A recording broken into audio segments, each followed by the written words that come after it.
Everyone, we are back. Just Mark and I.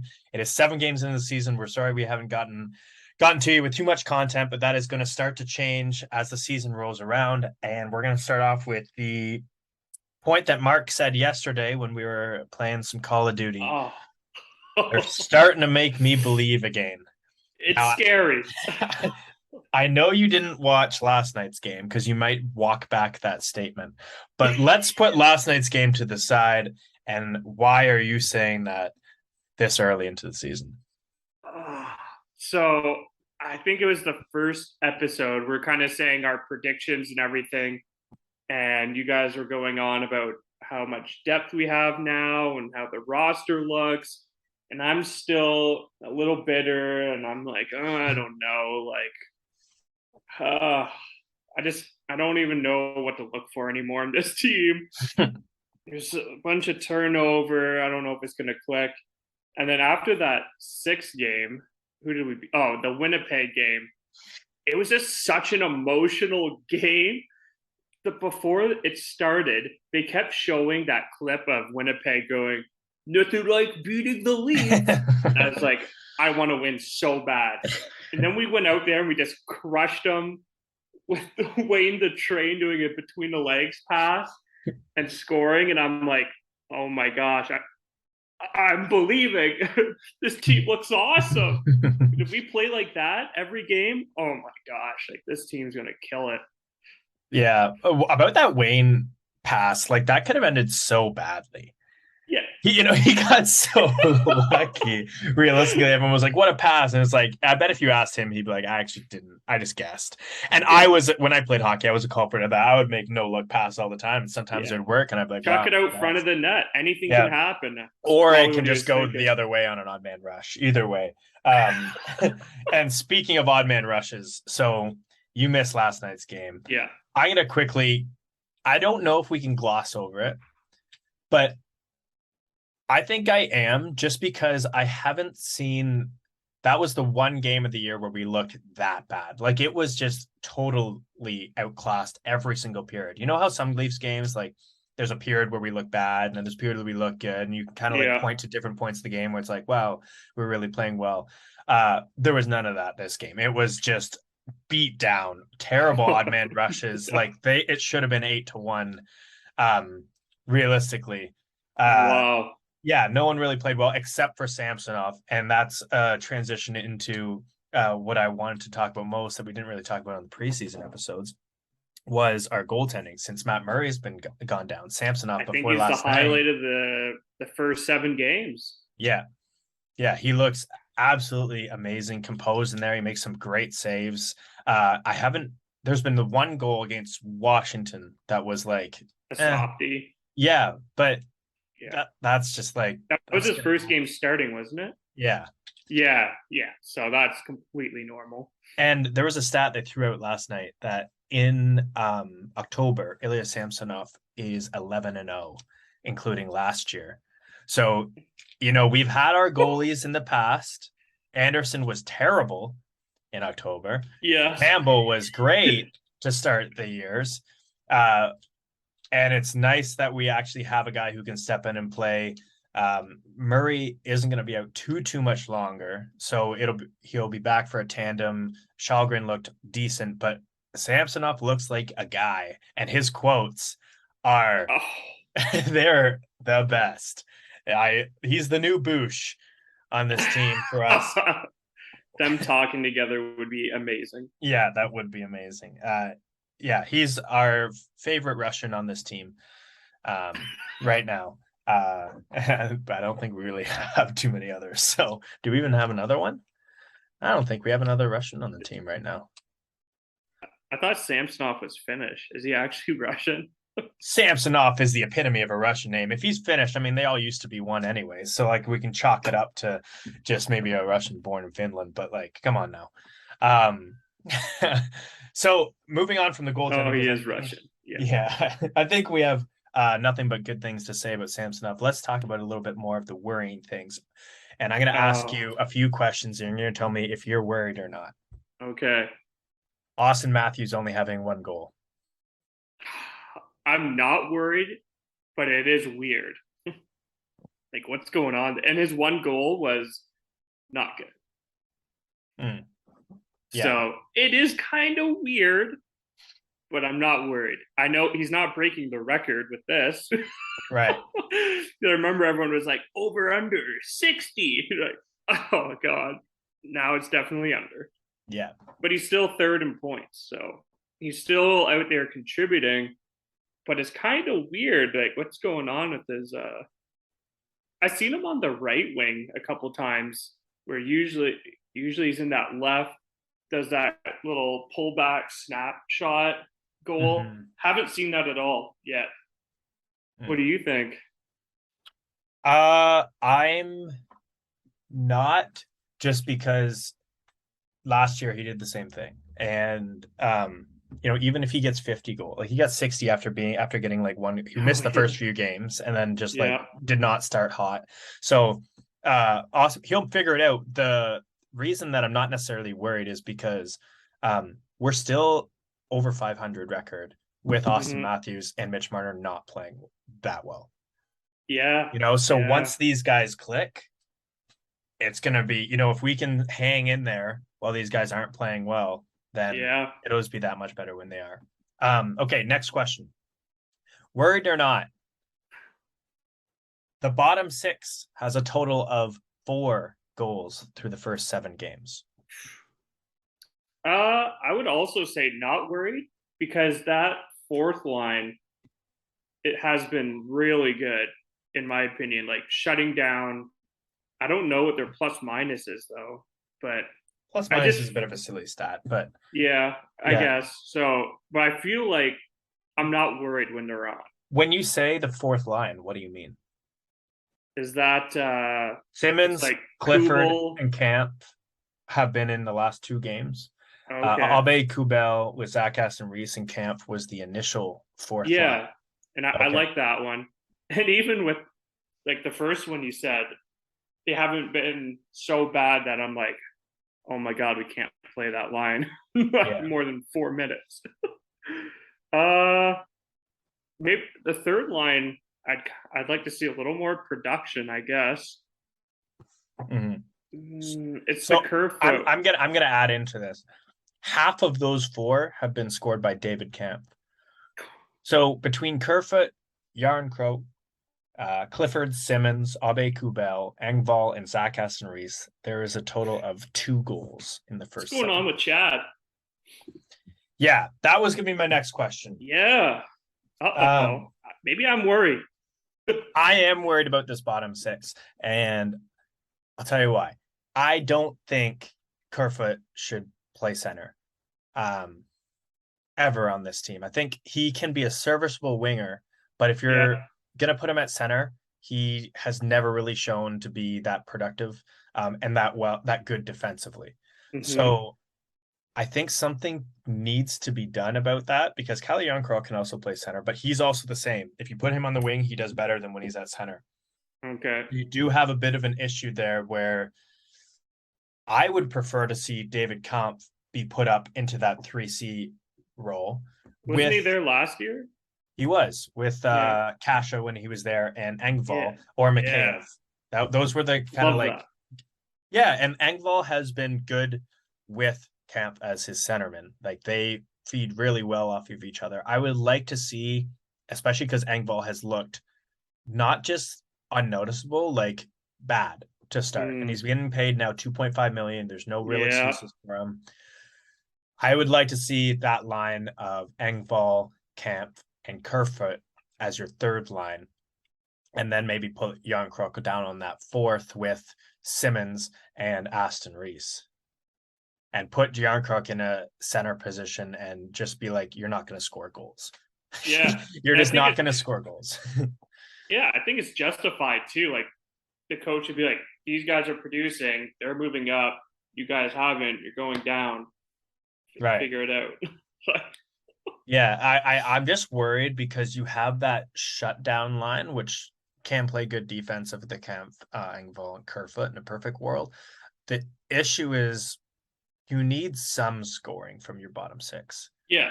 Like especially when Matthews and Marner aren't firing. And when they're not, like, there's going to be games where they're not firing and Tavares and Nylander, which we can get to them after. But like, there's going to be games when no one in the tops, and you need those guys to like get you a goal every other game. Mm-hmm. And right now, it's just they're not. They're just they're just not producing, and they're not being that defensively sound either. Yeah, they're playing like they were in the playoffs, where you shut down that top line and then you're Euchre. Yeah. I have a proposition. Mm. So I tweeted last night that there is a player on the Toronto Marlies that I would like to see be brought up and put on the third line. And I'm not just talking fourth line, the third line, to provide some scoring touch. And that's Alex Steeves, who has 6 points in 4 games for the Toronto Marlies. I believe right where he left off. He's a goal a game player for them. He looked great in the preseason. He plays with a lot of heart and toughness. He's he reminds me a little bit of like a Nick Robertson, except a little bit more of a grinder. But I would like to see him be brought up, because at this point we've been through too many losses in the past few years to have guys not producing and be up there just because of their pedigree and their salary cap. Yeah. I would like to see people who are going to come in, and every team, it seems, Pittsburgh is notorious for this. They have a guy every year that comes out of nowhere and just scores 25 goals. Yeah. And when was the last time that we had a guy come out of nowhere and be like, wow, this guy could play top 6? Robertson, I don't really count as coming out of nowhere, because we all were hoping and expected that he would do it. Edzap, you could possibly say Engvall, but I think he was like a 20, or he could put up 20 goals. But like, I don't really count. Yeah. I don't count that as like what I'm talking about. And I think Alex maybe Steeves, Bunting, just like we traded him and it was like, nah, and then he just puts up points. Like, yeah, he'd be a random one. Yeah, and I just think that you should bring up guys like that. I don't mind having Wayne Simmonds in the lineup, especially with how he's playing. Even last night, he was bringing some life. Clifford takes too many dumb penalties. I don't think you necessarily need both of them in the lineup. Yeah. And I wanted to ask you this, because there's been a lot of back and forth on Twitter about it, about this toughness question. Oh, gosh. At what point do you just say that certain guys are never going to be tough? Because we've been saying for years, Engvall is like 6'4", over 200 pounds. Yeah. Like, this guy could be... Doesn't get into scuffles. Yeah, could be. And we saw it last year. I think it was the Winnipeg game last year, that he was just like, he was actually doing shit out there. Mm-hmm. So at what point do you say, like, you know what? We are just not going to have any of our top 6. Like, Bunting can be a little bit of a rat, but I wouldn't necessarily say he's tough.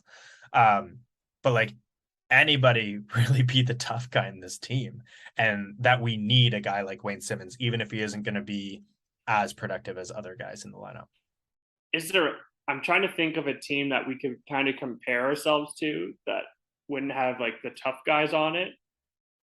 Does Carolina have any tough guys? I feel like they're kind of faster. Their fourth line. There's a guy who's been there for a long time. I think it was a Svechnikov guy. Martinuk. Yeah, Martinuk. I think he's still with them. Like, there's certain guys, their defense is pretty tough, tall, like, group as well. So but like, they don't have, they're similar, but the thing is like, they're a decent playoff team in the fact that like there's a lot of like big guys that'll like stand up for themselves. And we saw that last year in the playoffs a little bit, but we still like, do you need, let's say Simmonds is going to get you 5 less goals than any combination of Aube-Kubel or Steeves or whatever. Do you still want him in the lineup? Like, I want to say no. All I'm hearing is just the older generation going, "You're not gonna win unless you're tough." Yeah. Now I'm gonna throw in something to maybe influence your answer. In the Winnipeg game, was it not nice to have Wayne Simmonds playing in that one when you know it was And going to get tough. randomly, Morgan Riley dropping the gloves. Like, that's what I was saying earlier. Like, that game was so emotional. They played awesome. They played tough, I guess. It was pretty cool. I don't know. I kind of like it, but I don't know. It's so hard. Yeah. You also kind of know that Wayne knows that this is his last season. Well, I think that's why he's playing so well, because he realized, oh shit, this team's actually going to drop me, like, to the Marlies. And clearly no one's going to pick him up. Yeah. Because he went through waivers. So I saw an interview and he's like, as I had to train by myself to stay fit, I put in extra practices, and then when I got the call up, like, I had to show that I'm worth it. I was like, wow. So I feel like this is the hardest he's tried and trained and everything. So one final push for Wayne. This could be a good year for him. Yeah, I don't mind seeing him, but I'm not a big fan of having Clifford in there as well. He's taken two straight games. He's taken dumb penalties. Yeah. And I don't think there's been one fight. No, there hasn't been one even like scuffle with Clifford in it. So it's just like, I don't know. There's always that question of like, when do you just like tell Engvall to like be a dickhead? And people keep saying like, oh, he could be. He's just not. Clifford has more points than Engvall. Just one? Yep. Yeah. In 2 games. Yeah, that's versus Engvall's 6. Kubel has 5 games. Reese has 6. Clifford has a point. Yeah, well, that was probably off the Wayne Simmons through the legs pass. Yeah. I'm going to ask you one more "Are you worried?" question. Oh, okay. Morgan Riley and TJ Brodie are combined -8 and have looked poor defensively without putting up too much points. Are you worried about that? No. Just they have good chemistry. I feel like they can get it back on track pretty quick. Okay. Yeah, fair enough. I think I agree with that statement. I'm not worried about those guys. Like, it always takes a little bit of time to get back that chemistry. I wouldn't mind once Liljegren gets back playing Lily and Riley together, and then putting Brodie with Gio, because they have a lot of chemistry as well, and kind of using them as the shutdown pair. That'd be pretty cool. And then Sandin and Hall until Muzzin gets back. But those would be my optimum pairs. A Sandin Hall combo would be scary though. Yeah. Well, Sandin's been awesome. Night, so, but Mete has also been really good. I really like the way he played both defensively and offensively, and he just takes some big hits and just gets back up every time. So it's nice to have that depth. Plus, we have Jordy Ben. Like, when he comes back, like, we have some good depth pieces on the defense. This is the best depth we've had. So I'm not worried about the defense. I'm just a little worried about our bottom 6 mostly. Yeah, Muzzin going down, I went, here we go. Let's see what we've got. And then, Mete, like you said, has been really good. I just wanted to briefly bring up that quote. We can just give a sentence on it. But when Mitch Marner said basically like Muzzin might need to think about his future as like a dad and just like a human being on if he comes back or not. If Jake Muzzin says, I am not coming back, how do you feel? Like, almost relieved, because as like he's had a full off season to recover and now he's hurt again. Like, I don't expect much from him anymore. Like, I know he's not going to be the same ever. Yeah. And 75% Muzzin that you could, I think that's the most you could hope for. Kind of sucks. Yeah. So I wouldn't mind letting him go. Yeah, and that $5 million would be real nice at the trade deadline. So yes, big time. Yeah. So there's obviously you don't like wish injuries on anyone for salary cap relief, although some people on Twitter miraculously do. But I either way, if he comes back, I wouldn't mind him playing in like every other game type thing, especially with the depth we have. Now, I don't know if our salary cap would really allow that, especially when Murray's back, because I don't think we're able to have even one extra guy, but we'll cross that bridge when we get there. Someone's always going to be hurt. Yeah. Um, so I want to get to a couple positives because this has been a mostly negative podcast, even though we were 3-2. Sorry, 4-3. John Tavares. Yeah. The big decline this season. Yeah, he That's looks what we kept hearing. good. Yeah, he looks unreal. Yeah, he looks like Johnny T that we always like expected. And last year, for people just to remember, like he came off a terrible injury and Yeah. was kind of hurt off and on all last year.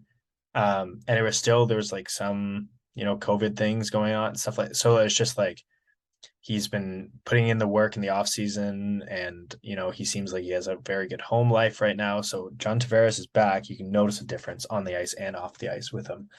And Captain. if those him and Willie are clicking, that right now is our best line, like hands down on an average. We saw Johnny T in the preseason be really good, but then everyone's like, it's just preseason. But now it's regular season and he's lighting it up everywhere. He's doing everything. He's been unreal. And everyone was also saying, trade Willie. Come on. Yeah. This guy just doesn't stop. He's just Mr. Consistent. Yeah. Doesn't back check though. He was the best player on the ice last night for the Leafs. And that it's not saying much because no one really played well. Marner did not play well. And I guess the little question for you is if you were Keefe right now, would you even think about putting Nylander up with Matthews and Marner down with Tavares to just a little shake up for that top six? Or because I feel like he does that stuff. So I wouldn't be surprised. Yeah, he does that. But I'm saying if it was you.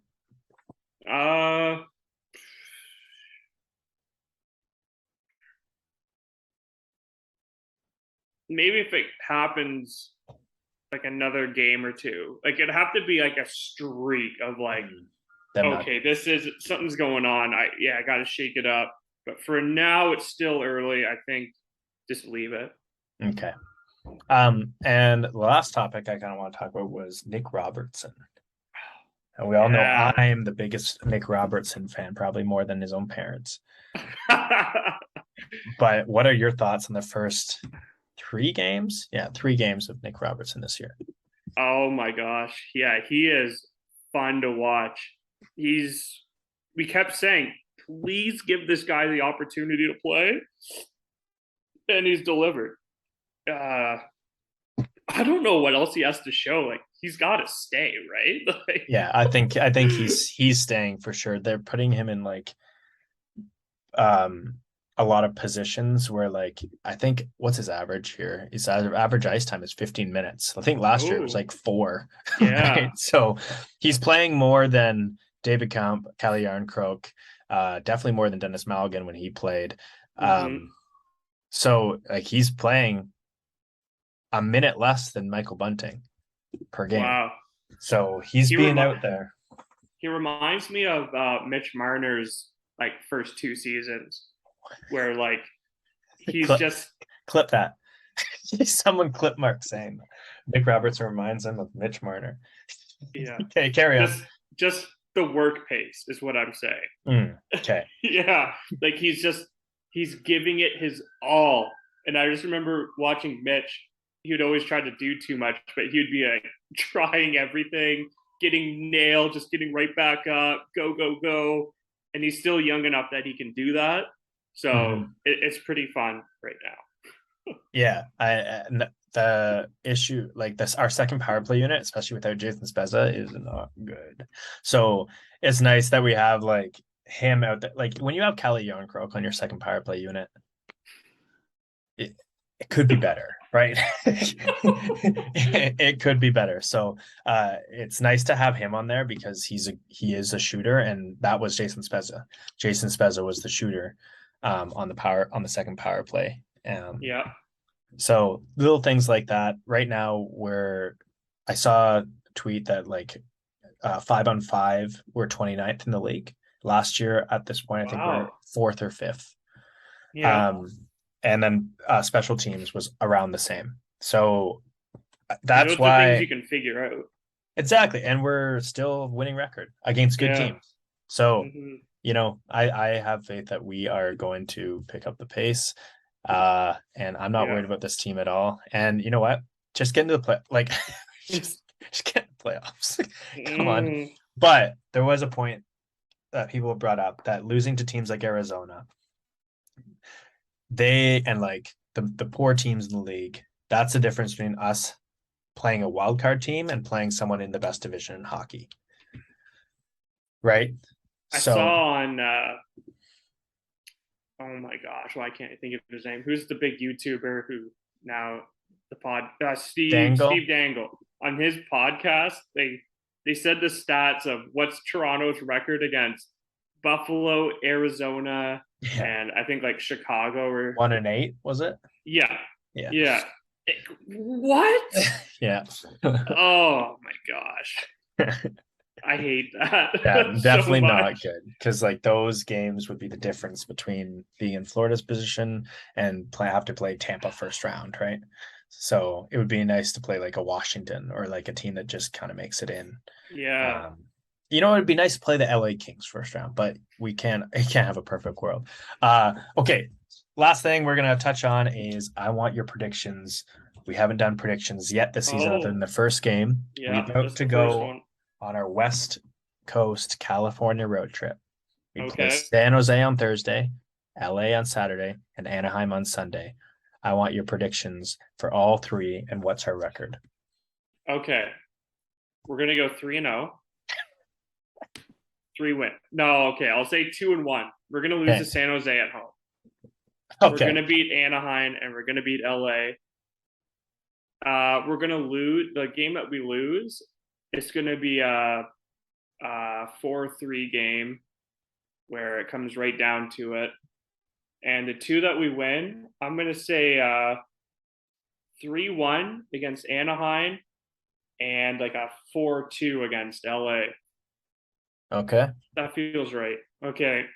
All right. I'm going to go 1-1-1.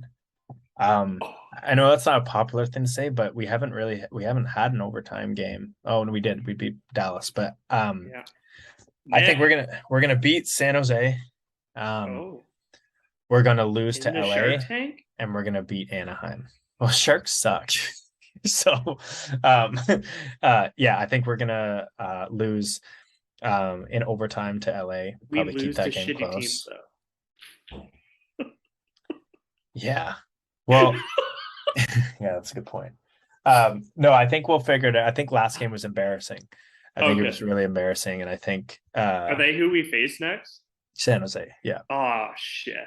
We're not losing 2 in a row. Yeah, I'm gonna go 1-1-1 or 2-1. But I think as long as we 1-1-1, I won't be happy with. But it's not gonna like break my heart.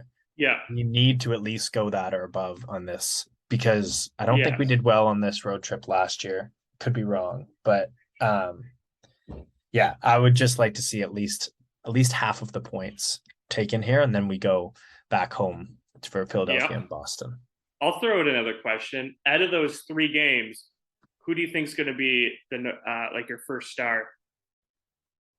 I think Austin Matthews. I think he finally, yeah. Okay.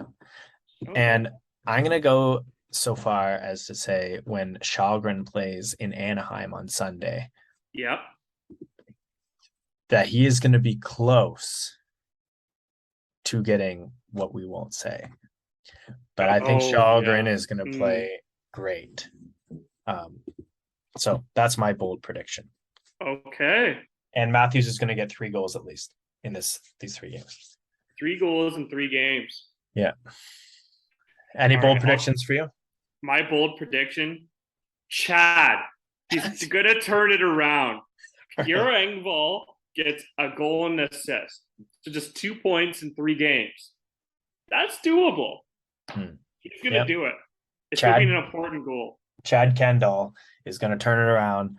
At the very least, he's very good looking. So he maybe he just got a little too consumed with that. Maybe he has a modeling contract in the off season. He got a little too vain. He needs to be set back in his that scratch clearly didn't do much for him. But maybe being in the sunny California Yeah. Let's turn around. So I like that bold prediction too. So what? One goal? He's gonna One finally goal, score. one assist. Okay. Yeah. Wow, that's real. Yeah. That's Yeah. a Real massive bold. goal prediction. Maybe I'll All right, say no. No, I can't even say two let's just goals. go with Just that. one. Let's just Yeah. go with that. I like that. I also want to plug Mark. Do you want to share a little bit about your Discord with people? Oh, yeah. Gambling Canuck. I started the TikTok. I have the Discord going. So you can find us on TikTok. That's it. Gambling Canuck. Type that in. It's mainly soccer, football predictions, but we're killing it. Like today's the Champions League day, and I think I actually swept my predictions. So yeah, we're killing it over there. If you like betting, you like soccer, Gambling Canuck. Yeah, Go check it out. check that out. All right, everyone, that's it for us. We will see you after, maybe not the San Jose game because it's a late one. I might start doing episodes just by myself to give you guys more content, even for 10 minutes post game, stuff like that. I won't scream as much as Steve Dangle. You'll probably get a little bit more of a Even keel. quieter take. But yeah, we're definitely going to be posting.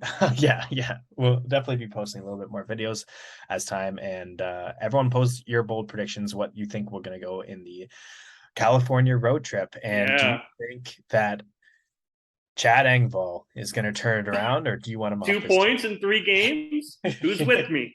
All right, everyone. That's it for us. Peace. Bye-bye.